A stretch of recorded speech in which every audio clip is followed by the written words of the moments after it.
Hi everyone, I'm Pablo Galarza with Century 21, and in today's episode we have Carlos Aparicio, attorney at law. Carlos, tell the audience a little bit about yourself. Sure. So I've been an attorney for about 13 years. I have an office primarily based in the Midway neighborhood, Garfield Ridge of Chicago. I also have an office currently in Oak Brook, but as of May, that I'll have an office in Hinsdale, Illinois.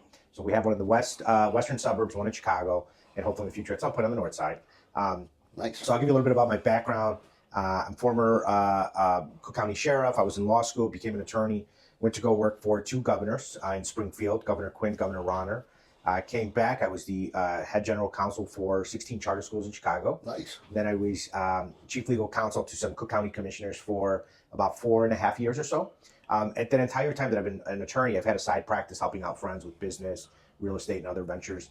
And in December of 2019, I decided to go on my own. So I have currently a lawyer that works with me and 3 staff members. Nice. So we practice primarily in residential and commercial real estate. And that's your average residential, multi-unit, all the way to commercial. So if you have a client that's trying to buy a business along with the assets, or business along with the stock, the entity, or if there's the need to buy up to a shopping mall, so we do it all. So real estate is your cream of crop. That's what you're doing mostly right now. Right? And we also do evictions, commercial and residential evictions. Yeah, you're a jack of all trades. I love that. Kind of a little bit, but we focus mostly in that area. Occasionally we'll help out with the will or trust or some other matters, but that's not really our focus. No, I know you're a jack of all trades. You've done a lot with the city. You know a lot of people.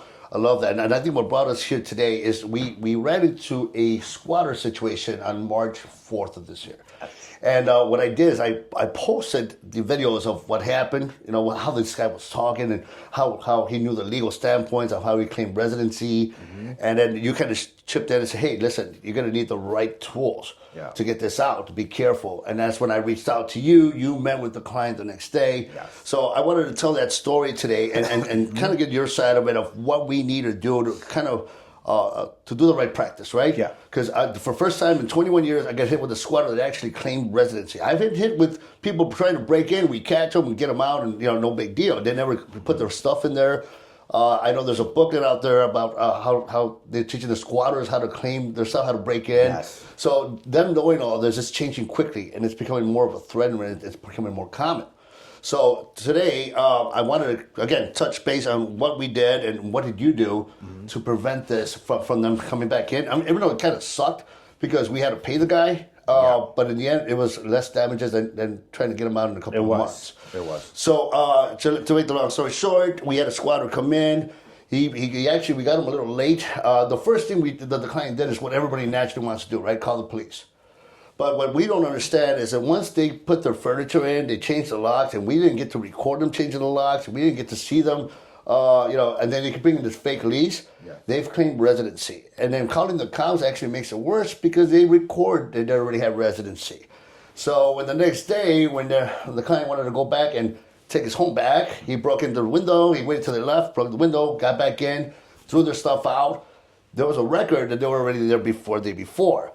So when they were in there securing the property, this guy decided to start breaking the door down and getting in while my client was in there. And that became, as the cops showed up, they said, well, we have a record. So it was a big fight. Yeah. And we recorded this guy and how he says, hey, you guys are not sheriffs. You guys, this is a civil case now. I have residency, and there's a record to show that I was already here. This guy, and so it was a fight. I mean, the right side was our side, right? Because somebody came and took this guy's house, and he wanted money to get out. And that, to me, that's fucking horrendous. Yeah. That shouldn't be happening, period. And I was extremely angry. I said, I'm not going to go, because if I go, we're going to throw punches, So I kind of stayed out of it.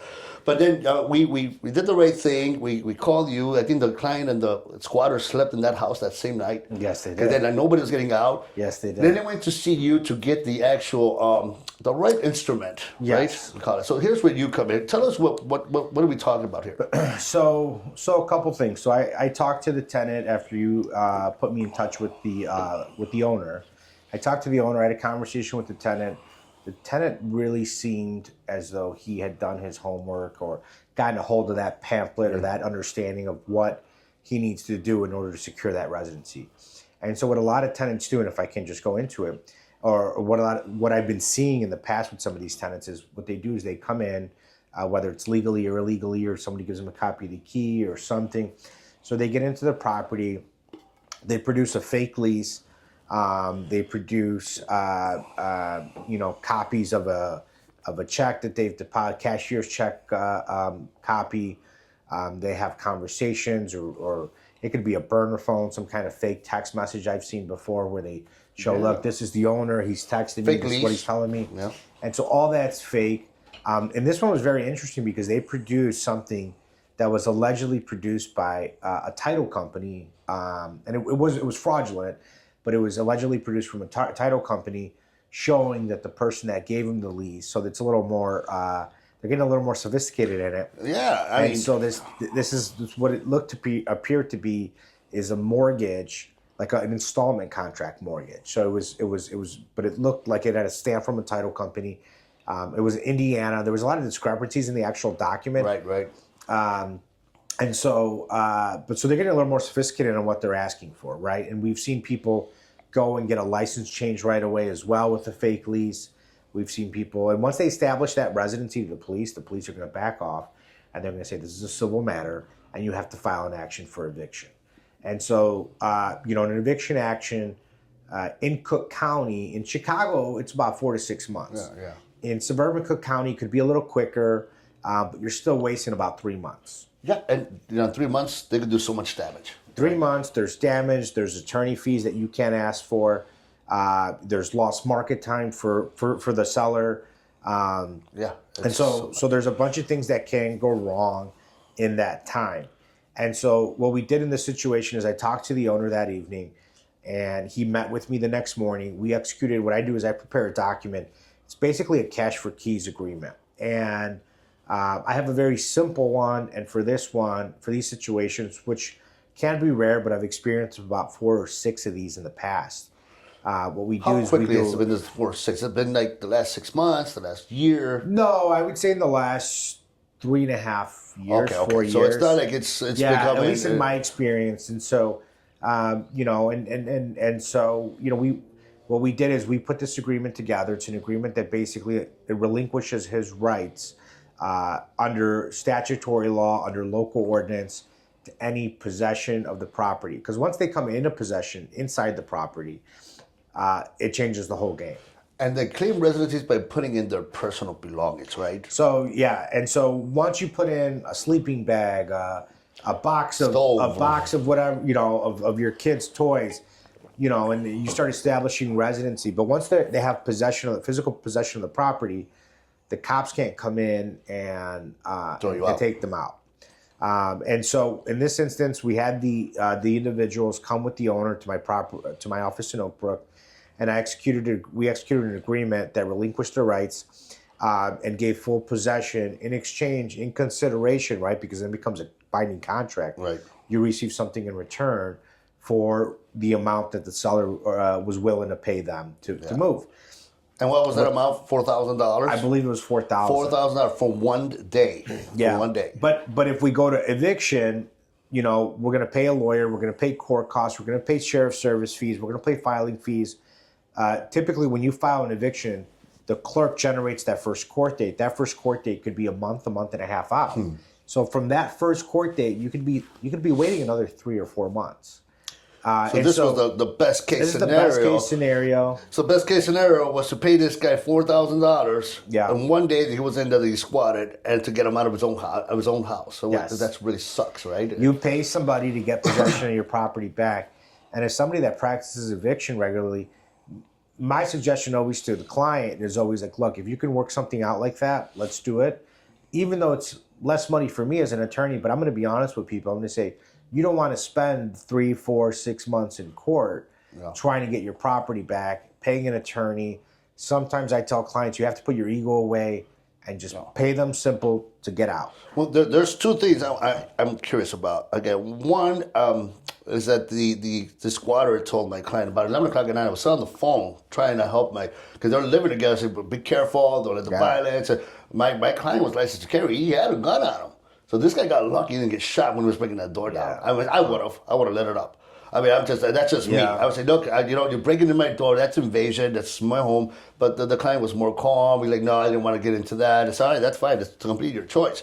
Anyway, but the squatter offers him $2,000. I said, no, the squatter has to give me $2,000 right now, and I'll leave.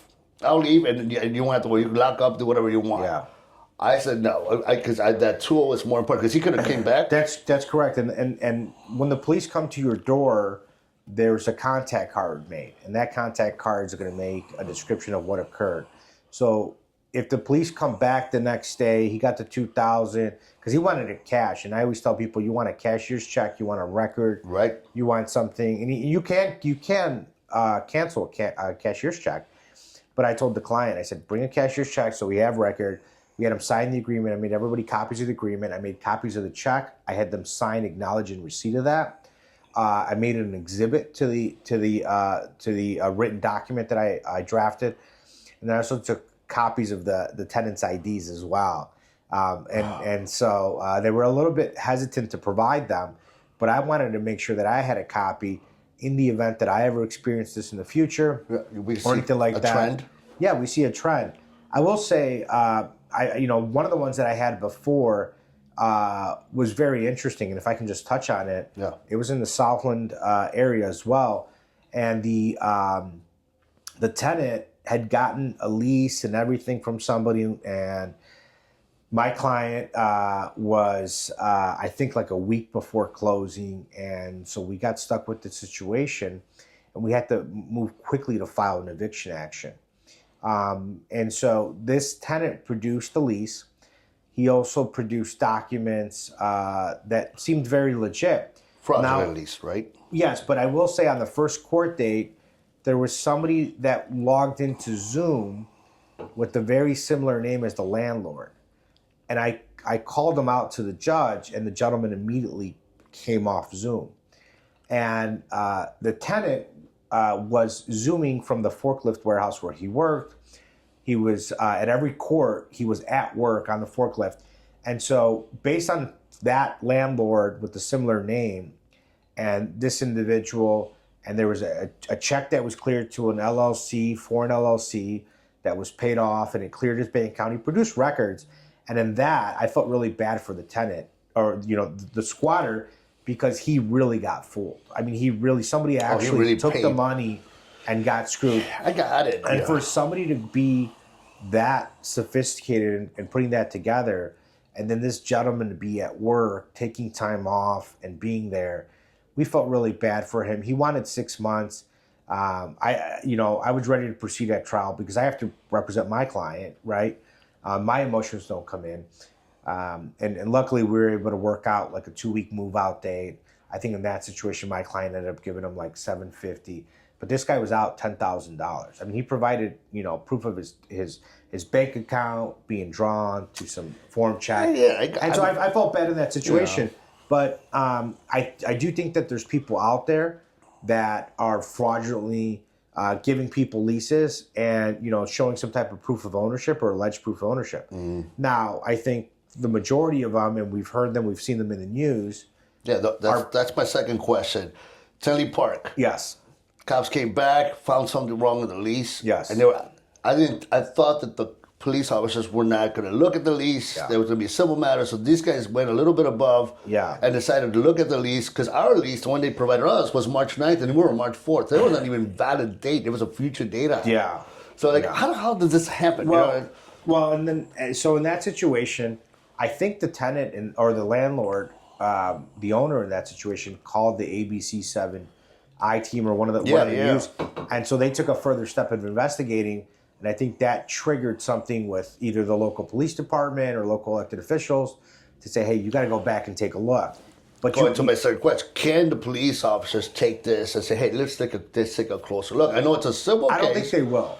And I think that was a very rare instance in that, you got the news media involved and they took action on it quickly. But I don't think they will, because then you're asking them to decipher something, to provide a legal opinion on whether or not this is an accurate lease. I will tell you, with our individuals, I did, and I didn't say anything that day, but I took a copy of the document, everything was basically made like in Indiana, and the